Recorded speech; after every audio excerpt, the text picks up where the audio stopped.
Hi, I'm Jeff Gonzalez, president of Trident Concepts, and today I'm here with Brownell's Daily Defense to talk to you about pistol effective range.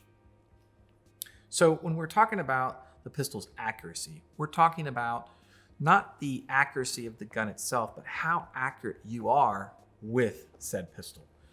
And the thing that I try to get across to people is you need to think about this from three conditions: the time, the distance, and the exposure to the target. So the closer the target is, the less time you have. The further the target is, the more precision you need to apply. And then the amount of target exposed will also dictate how much time that you have. So if you understand time, distance, and exposure, it helps you to better come to grips with the different zones that we're going to talk about. So the first zone that we talk about is what we call the A zone. Now the A zone starts at contact range, which is 0, and moves to the 5-yard line. And inside of that zone, you can expect the majority of self-defense shootings. While there's plenty of instances of them occurring outside of that zone, it's still very likely that they're going to be inside that zone. So it's important that we respect that and we practice for that. We train, in a sense, for that type of condition. The second zone is going to be the B zone, and that's going to start from the 5 to the 10. And between A and B zones, you're going to probably get the vast majority of the self-defense shootings that you can find yourself in. So from the 0 contact range out to about the 10-yard line. The C zone is going to be from 10 to 25. Now, whether you like it or not, the C zone exists. And even if you don't want to kind of like expose yourself to it, it's important that you recognize that it's not a matter of being able to justify your ability to take a shot at the 25-yard line. So I don't need to come up with a reason. Well, I could find, statistically there's a reason for it. The real question is, can you? Can you take a shot inside that C zone? And what that really means is that are your skills capable of managing that type of precision requirement that is very common inside of the C zone ranges? Now the D zone represents the far extreme. That's going to be 25 yards and beyond.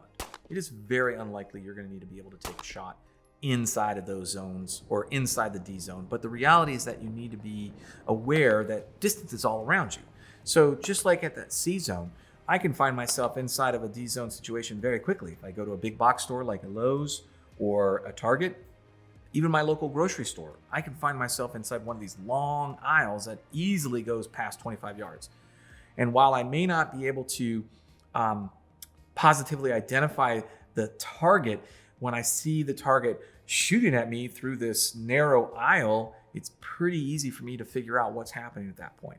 Plus, being inside that aisle, my only defense mechanism that I have is to try to return accurate and effective fire, which means that I need to be able to hit targets at these extended ranges. Now, when it comes to your training allocation, like how much time do I want to put at that distance, that zone? Probably not a lot. Being realistic means that I have to understand that the majority of my shootings potentially could happen inside that A and B zone. So that means inside of 10 yards is where I want to spend the majority of my shooting. But I still need to spend time at that C zone because that C zone is really where your marksmanship skills come into their own. Once you have the ability to repeatedly hit targets at that 25-yard, what it does for you is it gives you a level of skill that is really unmatched on the battlefield. Accuracy reigns supreme on the battlefield. So if I'm able to hit a target at those distances, I can do a lot. It doesn't mean that I need to be that accurate at those close ranges. It just means that my accuracy is embedded inside of my skills. So as we move through these various zones, you'll recognize that each of them requires a different understanding of time, distance, and exposure.